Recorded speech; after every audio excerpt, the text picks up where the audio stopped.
Murakaze nshuti bavandimwe ni mu mwanya w'amakuru ni kuri ya channel yanyu ya Ruhanama TV10 banje kubiyegereza nshuti zanje mbasaba gukora subscribe na share na comment na like ndetse no kuduha ibitekerezo byanyu muri uyu mwanya kugira ngo tuganire kuko kuganira namwe nibyo bitwungura ubwenge kuko ubwenge burahahwa niko wa mwanditsi mu Faransa yavuze ngo arico bita ngo curiosité de savoir ariyo matsiko yo kumenya byinshi bihishe hirya y'ibyo utazi kuko ibyo utazi hirya y'ibyo uzi hahishe byinshi utazi.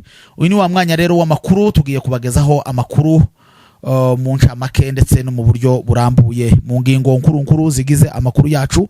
Uyu munsi tariki 25 z'ukwezi kwa kane umwaka w'ibihumbi 2026 umukuru wa MONUSCO witwa Swani yageze kuri Goma ku munsi wejo waje gutsimbura Bintou Keita muri Kongo. Ngingo ya kabiri ya makuru yacu ni ikibazo cha CCLF naco baganiriyeho n'abamwakiriye aribo AFC M23 abayihagarariye.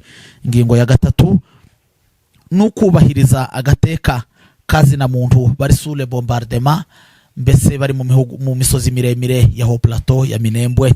Ngingo ya kane ni itsinda rishinzwe kugenzura agahenge kamahoro uko babiganiriyeho nuko bisakuru no munsi wa none. Kintu cya gatanu no buryo bwo gufungurwa ku kibuga cya Goma. Rero turabiyegereje bavandimwe mu mwanya nk'uyu mwiza w'amakuru kugira ngo tuganire tubagezeho byinshi bigera hariya. Ariko tutaratangira aya makuru yacu muri zingingo nkuru twakubitiye mu misozi miremire ariho iwacu kuivuko tubaza uko abantu baramutse ndetse nuko baraye. Abo twaganiriye mu rukerera rw'uyu munsi batubwiye yuko kugeza kuri uyu munsi no ku munsi wejo amahoro atari menshi n'ubundi drone zitabura mu kirere ubwoko buri munsi ya matake ya bari sous bombardement ya buri kanya ya buri isaha. Ariko nanone batubwira yuko Uwiteka akomeje kubabera maso kandi ndetse n'ingabo za M23 natwirwaneho nabo bari maso kugira ngo ubwoko budashira. Reka tugaruke ku ngingo zacu nkuru tubiyegereza kugira ngo tugendane mu makuru yacu y'uyu munsi. Twari tubabwiye ko ejo ku itariki 24 z'ukwezi kwa kane umwaka w'ibihumbi 2026 aribwo umukuru wa MONUSCO yituye ku kibuga cy'indege cya Goma. Swani ahaza gutsimbura umudamu witwaga Bintou Keita ariwe waruhagarariye MONUSCO hariya akaba yaje gutsimburwa n'uyu mugabo. Uyu mugabo akihagera yakiriwe n'abategetsi n'abayobozi ba AFC M23 bamwakira neza kandi bagirana ibiganiro. Muri ibyo biganiro rero muri zo ngingo nkuru twari tubabwiye bagiranye nawe harimo ikibazo cha CCLF.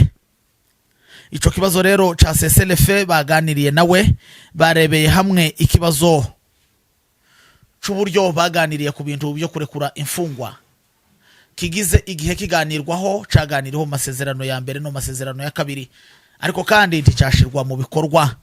Baganira ku buryo bwo kurekuranira imfungwa baza kwemezanya yuko Kongo itegerezwa kurekura imfungwa zigera muri 300 ndetse baza no kwemezanya yuko AFC M23 nayo irekura imfungwa zigera mu 150 kandi zo zose zikazakoresha inzira y'ikibuga cy'igihugu cy'Ubugande.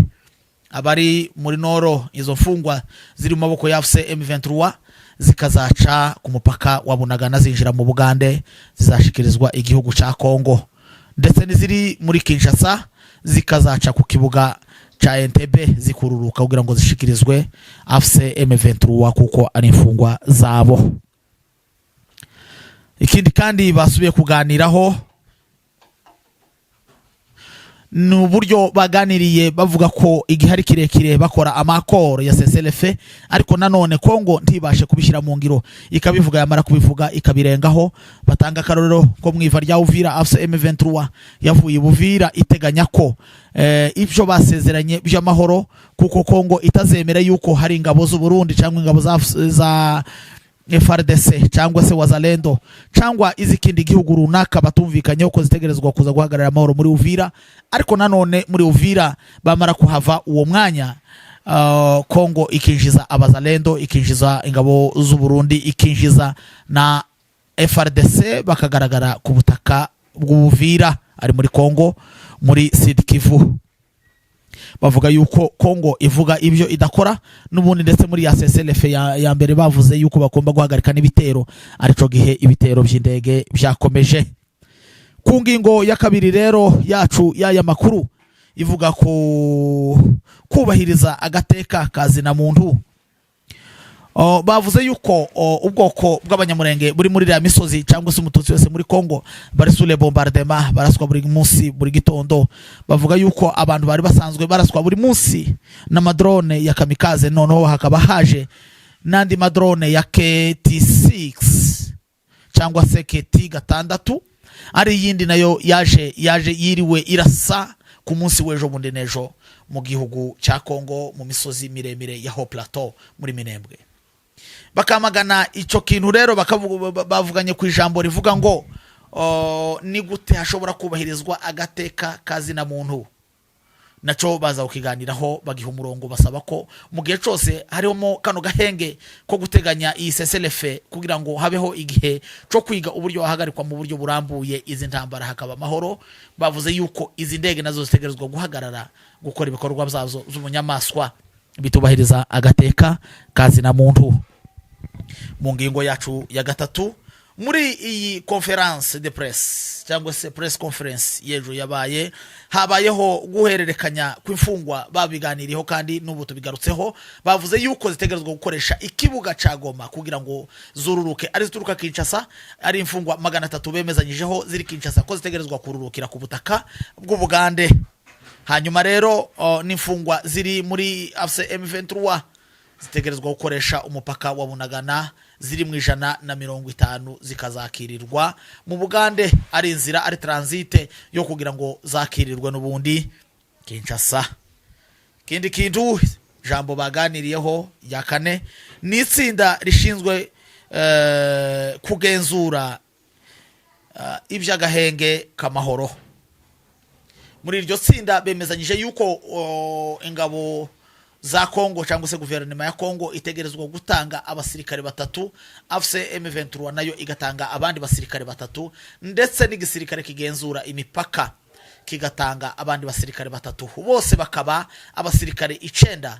Bagasanga MONUSCO akaba ariyo izaba in charge ya buri kimwe cyose. Muri ico gihe rero MONUSCO akaba ariyo izaba dirija. Abo bose bakazafatikanya hamwe kureba utera intambara, utera ibibazo, uzana intambara, uwarashishije drone, utujuje amasezerano basezeranye. Nico abo basirikare bahiswemo kugira ngo babane na MONUSCO, izaba bagarantire sécurité, niyo izaba ifite umutekano wabo, ni izaba ifite buri kimwe cyose cyabo kugira ngo babashe gukomeza kugenzura. Ico kintu rero kikaba gishimishije buri wese ucumva akabona yuko kizakorwa mu buryo butunganye kandi kitazabogama, kubera yuko MONUSCO yazanye ijambo rivuga ngo izanye ijambo ritari ryo kubogama, izanye ijambo ryo kugira ngo irebere hamwe icyatanga amahoro. Ababireba bose rero n'abanaliste ba politike bakavuga ngo uyu mutwe wizi ngabo 9 uzaba ufite akazi keza gahambaye kanini kugira ngo urebe abatubahiriza amasezerano aribo ari ingabo za Kongo, kugira ngo yaba ari drone zirasa tizongere kurasa, yaba ari n'ibitero biciye ku butaka tibyongere kubaho, kuko izo ngabo 9, 3 baturuka mu ngabo za Kongo, 3 baturuka muri AFC M23 na 3 baturuka mu gisirikare kigenzura imipaka, kugira ngo babashe gukurikirana ico kintu. Bose bari kumwe hamwe na MONUSCO kugira ngo baze gutanga igisubizo ciza kirambye hagati ya MONUSCO, hagati ya AFC M23, hagati ya guverinoma ya Kongo. Mu gihe rero hatabaye kubahirizwa kwayo masezerano, wenda leta ya Kongo igakomeza kutayubahiriza, kuko n'ubundi ntabwo AFC yigeze yanga kubahiriza amasezerano, igakomeza gugaba ibitero. Mu gihe igabye ibyo bitero, abanaliste ba politike bavuga yuko izabihanguye AFC M23 kugira gute kwinjira mu ntambara mu buryo busesuye. Iryo rero iryo tsinda nuko nguko niryo rizaba rishinzwe. Jambo rya nyuma baganiriye ku kintu cy'ifungurwa ry'ikibuga cya Goma. Ifungurwa ry'ikibuga cya Goma byaganiriyeho bishaka gutera impaka, abantu babidiskitaho, abari babifite mu nshingano, aho ingabo za M23 abazihagarariye ariwe Colonel Nanga yavugaga yuko ikibuga cya Goma gufungurwa atari kibazo, ariko ijambo rya mbere bakwiye kubanza kugisana kandi kigasanwa na guverinoma ya Kongo, kubera yuko aribo bakirashe n'ubundi igihe intambara yo gufata Goma yabayeho, bakaza kugisana kugira ngo gikoreshwe, kuko si ngombwa ko gikoreshwa kidasanwe, kuko gishobora guteza impanuka z'uburyo bwinshi butandukanye. Hanyuma rero baza no kuvuga ko icya kabiri, ikibuga cya Goma kibaye gifunguwe kigomba kuba su controle ya FC M23 akaba ariyo ikontrola kigakontrolingirwa hariya kuri Goma umutekano wa kiriya kibuga. Kinshasa nayo itoya ntibikunda, ni gute ikibuga gishobora gukontrolwa na FC M23 kandi atari igihugu, mbese cyaba kibaye igihugu mu kindi, cyaba kibaye igihugu kirimo gikorera mu kindi gihugu, ahubwo ni kibe gikontrolwa na Kinshasa. Makuru yacu ya kino gitondo rero akaba agarukiye ahangaha, nakagaruka ni mu mwanya w'umugoroba turaza kongera kuganira ku makuru yacu, yuko turi buze kugaruka ku makuru azaba agezweho, tuzabaza kubamenyera menshi, turaza kubabwira byinshi bizaba bigezweho kuri no mugoroba. Nakagaruka, murakoze cyane, tubifurije umunsi mwiza n'amahoro y'Imana akomeze kuganza muri byose. Murakoze, Imana ibaganze.